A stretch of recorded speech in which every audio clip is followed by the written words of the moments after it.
U.S. Navy and Ray Paraguay from the U.S. Army here to talk to us about their experiences so that we hear firsthand what people go through with that. From a land for us standpoint, I don't know if you knew this, but we have over 90 vets working for our company.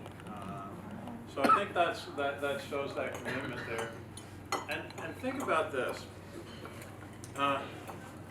Antoon van Ekkeren came from Holland through Canada to the United States because he wanted to live the American dream, right? And so now and you've heard the stories about all the things that he did. You know, driving a milk truck and making chocolate milk in his bathtub and selling it, and ended up we get the name Land of Frost because he had the largest ice house in the United States, right, and would rent space in that ice house. And then here we are today, a 1,200 employee company and things. So we appreciate that American exceptionalism that we're provided, and that you can start out with nothing and grow and be who you are and be who you can become. And so these guys are ones who fought to give us the opportunity to do that. It's not, they talk about freedom not being free, and we've got 90 people within our company who also did their part to keep us free and give us the opportunities that we have. I will bet that everybody here knows somebody or is related to somebody who has been in the military as well. Is that pretty much true? Yeah. So it's an important day, and it's an opportunity to us to honor these gentlemen and hear their stories. So if you want to go first, and then you'll copy, or okay. Just say ditto, and we'll be out of here. Okay, I'm ready. Well, hello everyone. My name is Don Borum. Dora's my daughter, and I think she works here. And that's my wife of 63 years. Wow. And my protege here is Ray Paraguay. He was in the Army, I was in the Navy, and that's his wife, Mary. And that's my granddaughter, Jill. She's running the camera. So, okay, I thought I would start with the way my career in the Navy started. Can everyone hear me okay? Okay, so I'll leave the microphone right where it is. Okay, so in 1950, that's a long time ago, I graduated from high school. And at that time, there was a draft going on. And the draft, due to the Korean War, almost everyone got drafted if you were young and able, So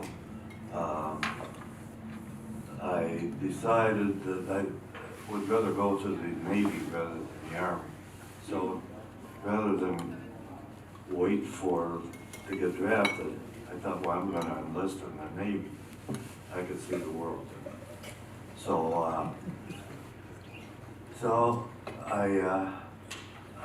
the day that I was accepted to the Navy, I had to take tests. And the day I took my tests, and I decided that, or they decided rather, they accepted me, and they did. And that day we got driven up to Chicago to the recruiting officer. And when we got there was about 20 of us in the bus. And he kind of explained what we were in for.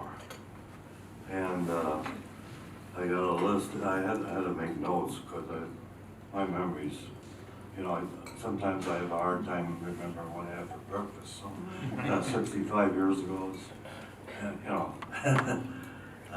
so anyway, he said, okay, once you get in the Navy or in the service of any kind, we're going to tell you what to do, we're going to tell you when to do it, where to do it, and how to do it. And we're going to tell you what time to go to bed and what time to get up. And we're also going to tell you what to wear and what not to wear. Pretty much we're gonna ruin your whole life.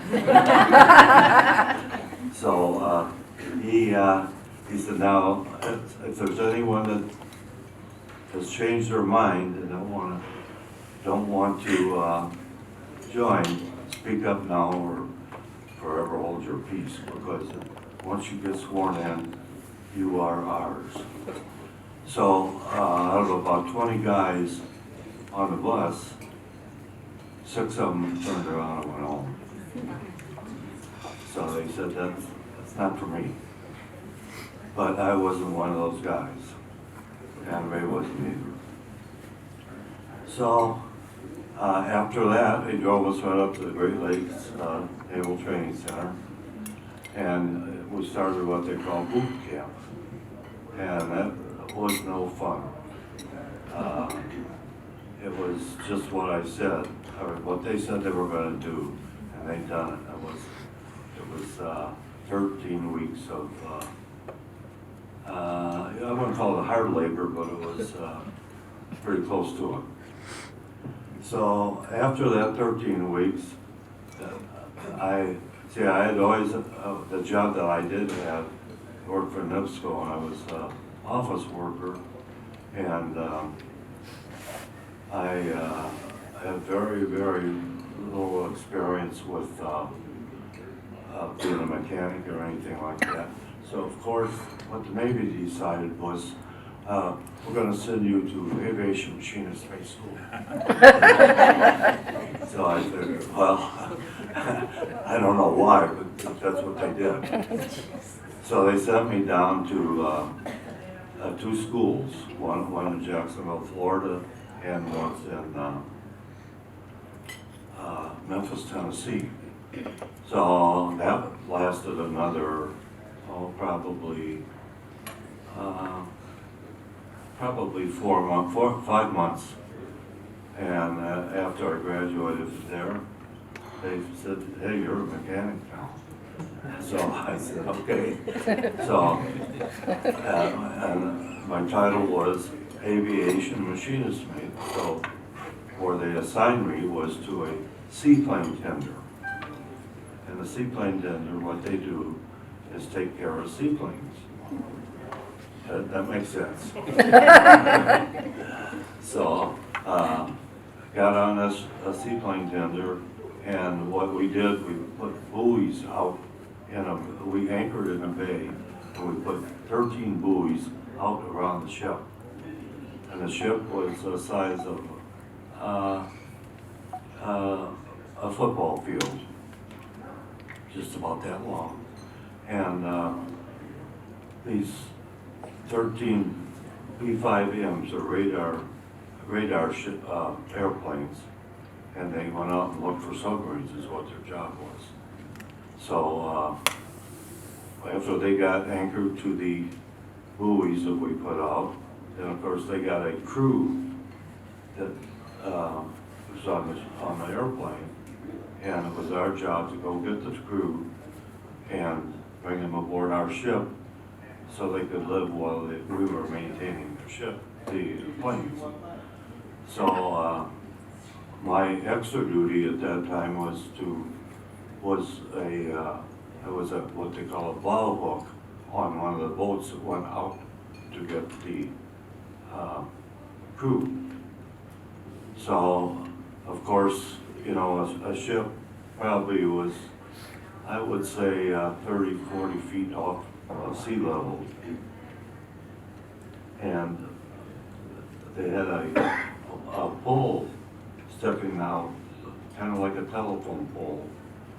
And the telephone pole had rope ladders going down to the boat that was tied up there. And my job was to climb out that telephone pole and go down the rope ladder to the boat that went out to tend to the airplanes. So if you think of kind of like a trapeze at the circus, that's kind of what I was doing. And when the boat was bouncing up and down, in rough seas, you still had to go out there and get to know people. So when I think of what I did, doing that, I'm kind of thinking, how did I ever get the nerve to do it? But I did, and I didn't fall in once. So I consider that. But that was just an extra duty. So after we went to several places to operate, to practice. We went to Norway, and we went to Italy, and went to the Panama Canal, and went over to the Pacific. And what we did was away from the battlefield. We weren't in the actual Korea zone, the battlefield. So we didn't have to worry about that, but we had to tend to the planes so they could go over there. So when we went to the equator, we went down to the Galapagos Islands, and we did a scientific expedition. We had they sent balloons up into the stratosphere. For some reason, they never did tell us. But on the way down there, we had to cross the equator, and that is a big deal with the Navy, because before you went across the equator, you were what is known as a polywalk. And after you go over the equator, you're what is known as a shellback.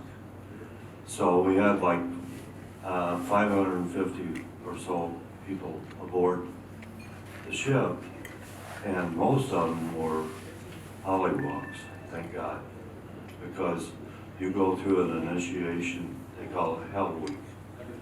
And it's probably something that would be against the law nowadays. And the good part about it, what they really liked, what the shellbacks really liked, an officer was considered just the same as an enlisted man. So we had the captain of the ship was a polywalk. So they had this guy. They really took it out on the officers. They had this guy doing somersaults down the flight deck with not too much on. And it was really funny. And that was the captain and the executive officer too. So that turned out to be a lot of fun. So after we got our expedition done, by then we come back, and when we went across the equator, because everyone was a shellback, so no one got to do anything to anyone, except the officer, the captain. I think he got even. So after that, altogether I spent 3.5 years on the ship, and in that time, probably the room that we stayed, my division stayed in, was maybe a little bit bigger than this, and we slept in bunk beds that were 4 high, and just about as close as they could get. So you heard just about every kind of bodily noise you could hear from all the way across the room. So it was, I don't know if I got any good sleep in that 2.5 years or not, but, or any good smells either. So that was an experience, and I got used to it after about 3.25 years. So let's see. I have to look at my notes here. Okay, then I got through the 3.5 years, and was honorably discharged and came home. And guess what? I came home to her. And I was a very good girl while he was staying home. Like As I Right. was in all those foreign ports. What'd you say? As I was during those during little the tated time I was in those ports. Oh, okay. Don't forget that. So we got married, and believe it or not, we had 4 children in 5 years. And then I found out what was causing it, so we quit. So 4 or 5 years later, I remembered. Well, I forgot what was causing it, so we had one more. So they're all grown up now, and there's our granddaughter. She's an excellent photographer, and she's one of my sweethearts.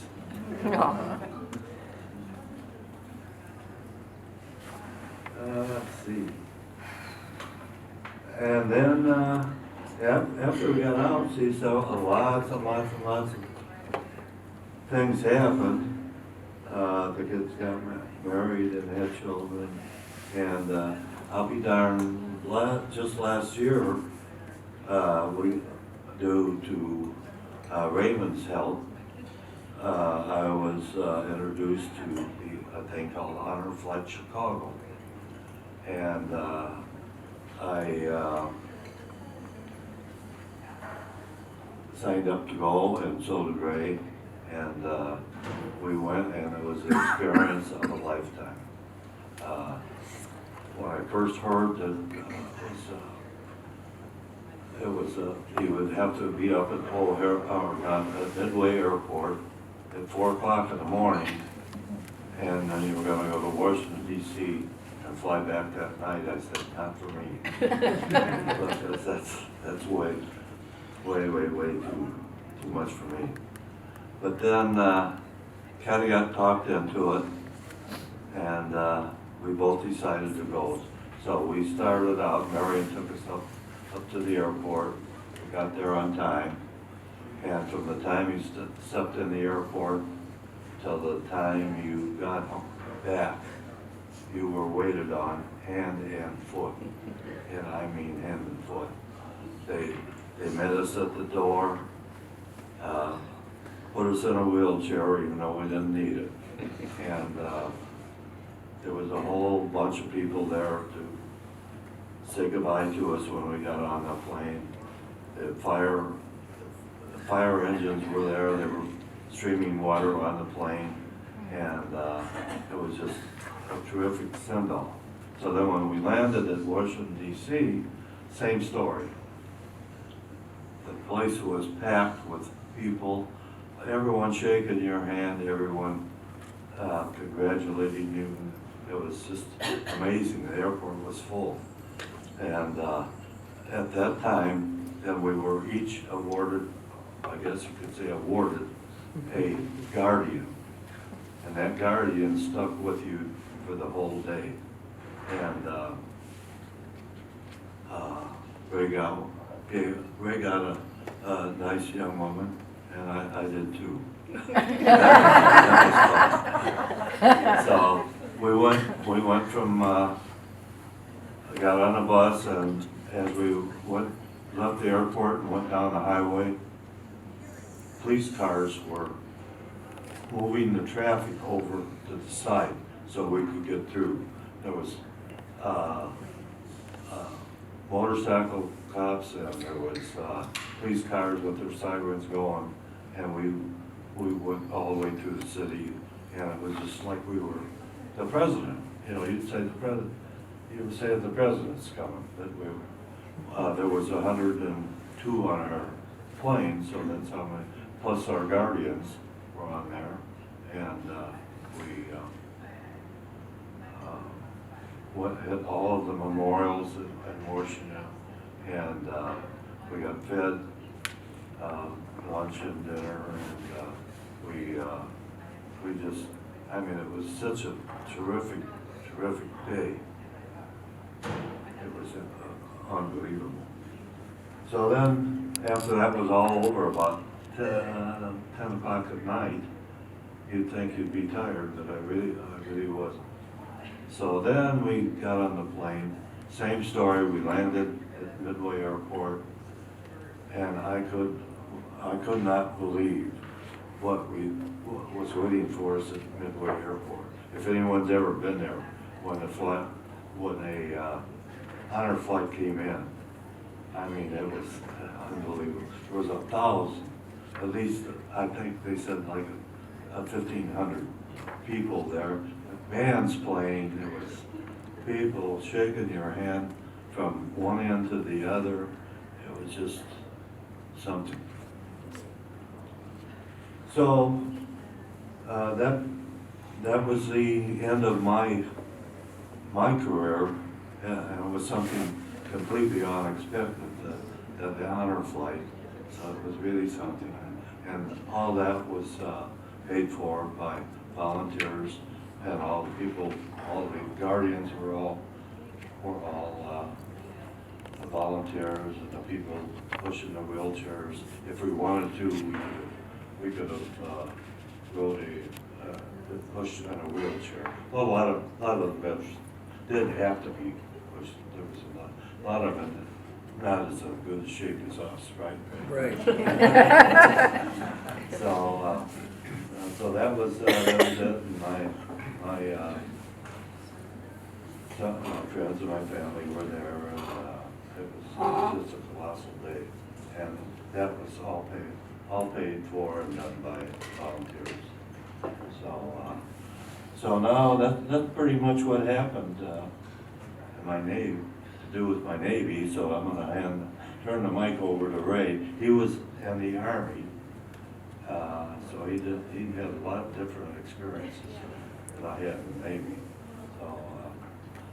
So he's almost a lifelong friend of mine. So he knows what he's talking about.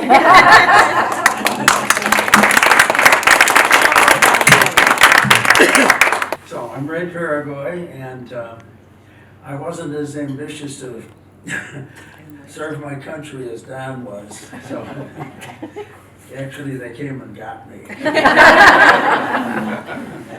And they didn't test me or anything. They said, "You'll do." So they sent me to basic training, and I had that indoctrination like you did. And I was told where I fit in and how lowly I was. But I decided to make it a fun time. It's a two years, and here I was 20 years old, thinking I'm young and hot. Well, I don't need this. Anyway, I had a pretty good time in basic. I went to schools after the basic training, and I did so well they rewarded me with a 3-week cruise and a stateroom with 500 other guys. And we went to the land of frost in Korea. It was cold. And I was in the artillery at the time. So my job was to, hold the cannon and shoot it. And I got an opportunity to train in this job for clerk, because our clerk rotated, clerk typist. And so I had to trade in this intimate 8 people in a small tent for a Quonset hut. So that was a lot better.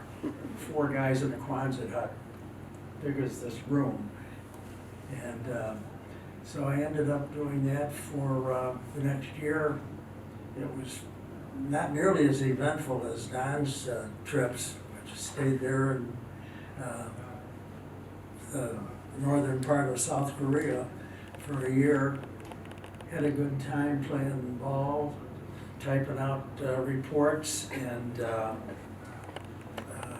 rotated home on the same cruise ship. And it was fun. I didn't have a bad time or nearly as adventurous as you. So. But Ray has fun in almost anything he does.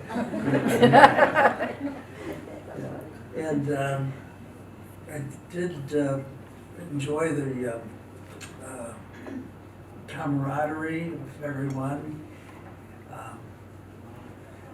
When I got home, everything was changed. My folks had moved, and anyway, I adjusted back into civilian life, and of course, I enjoyed the honor flight much like Don did.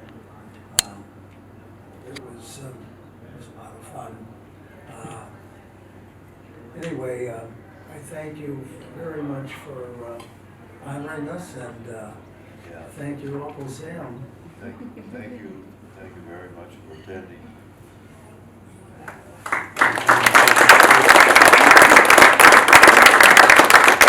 Yolanda Frost putting it on.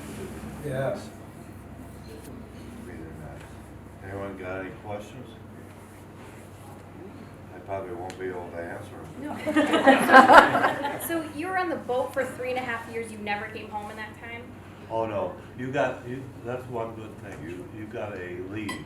Okay. 1 month per year. And, if, they wanted to let you go, they would. The guys in Korea got a week R&R Okay. to Japan. That was fun.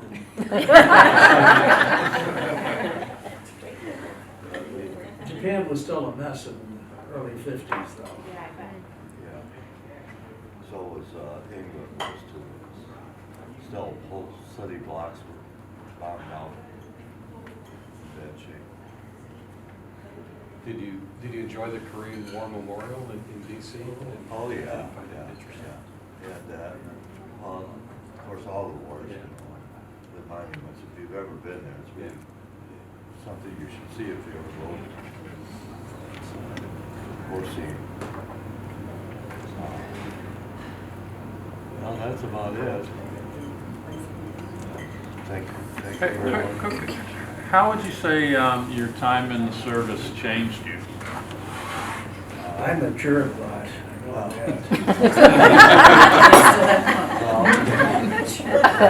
that. One thing for me, I was taught to do what I was told.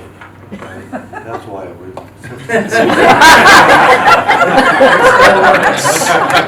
Good boy. You did you well.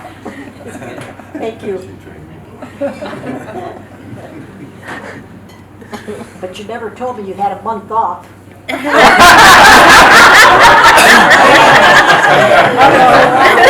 Where did you go, Dad? Yeah, where did you go? A month. Can we get that out of the tape? Yeah, you won't hear from me for a month. We're gonna be out at sea. Okay. We got weekends off too, about every fourth weekend. We got off. So what did you do?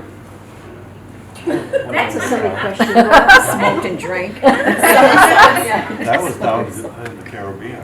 Oh. Oh, Nice. But that was 3.5 years, Yeah, less than 2. yeah. But you had more fun. When I come home, yeah.